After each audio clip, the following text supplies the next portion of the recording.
Marcos capítulo 8, versículos 1 al 38. Jesús alimenta a 4,000. En esos días se reunió otra gran multitud y de nuevo la gente quedó sin alimento. Jesús llamó a sus discípulos. Siento compasión por ellos. Han estado aquí conmigo durante 3 días y no les queda nada para comer. Si los envío a sus casas con hambre, se desmayarán en el camino porque algunos han venido desde muy lejos.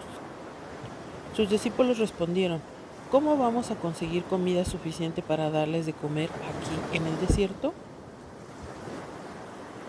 ¿Cuánto pan tienen?, preguntó Jesús. 7 panes, contestaron ellos.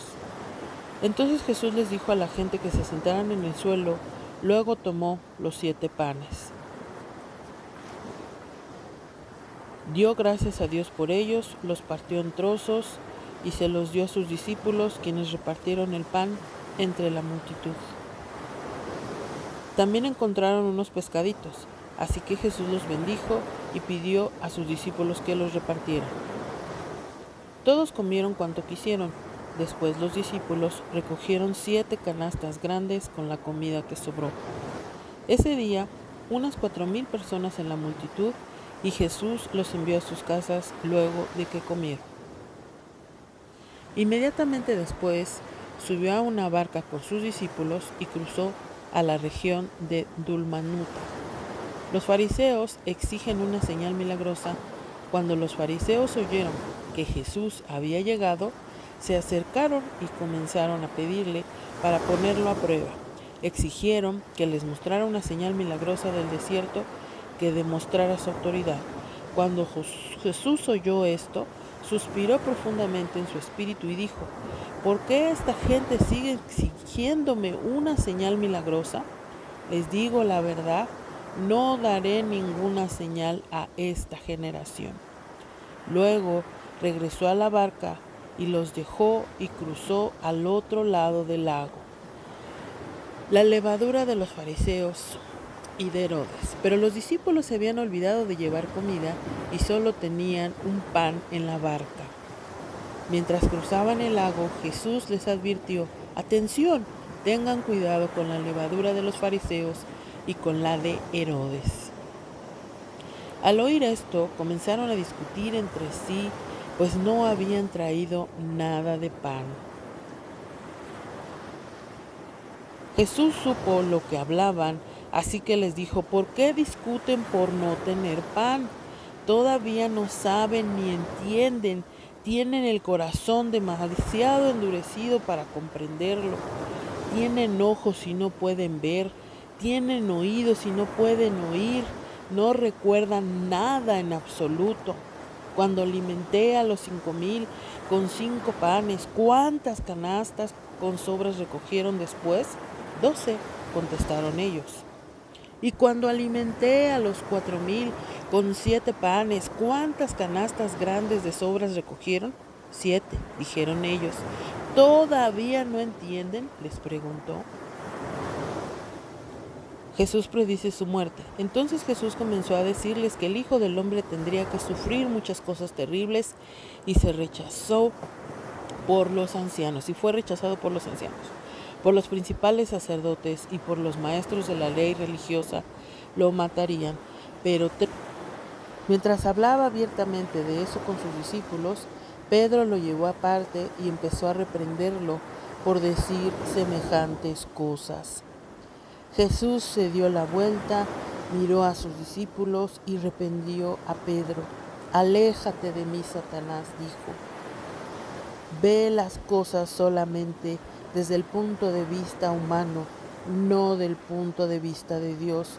Entonces llamó a la multitud para que se uniera a los discípulos y les dijo: «Si alguno de ustedes quiere ser mi seguidor, tiene que abandonar su manera egoísta de vivir, tomar su cruz y seguirme. Si tratas de aferrarte a la vida, la perderás, pero si entregas tu vida por mi causa y por causa de la buena noticia, la salvarás». ¿Y qué beneficio tienes si ganas el mundo entero pero pierdes tu propia alma? ¿Hay algo que valga más que tu alma? Si alguien se avergüenza de mí y mi mensaje en estos días de adulterio y de pecado, El Hijo del Hombre se avergonzará de esa persona cuando regrese en la gloria de su Padre con sus santos ángeles. Señor, no hay nada más que decir a esto.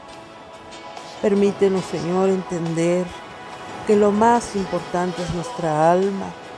Aún el mismo Pedro se atrevió a juzgarte, a censurarte por lo que decías. Y a veces nosotros somos así.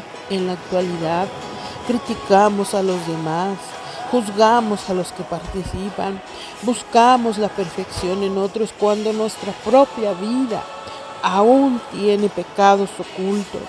Aún, Señor, tenemos envidias, división, pleitos entre familia, entre hermanos, entre los cristianos, entre los que nos decimos ser hijos de Dios.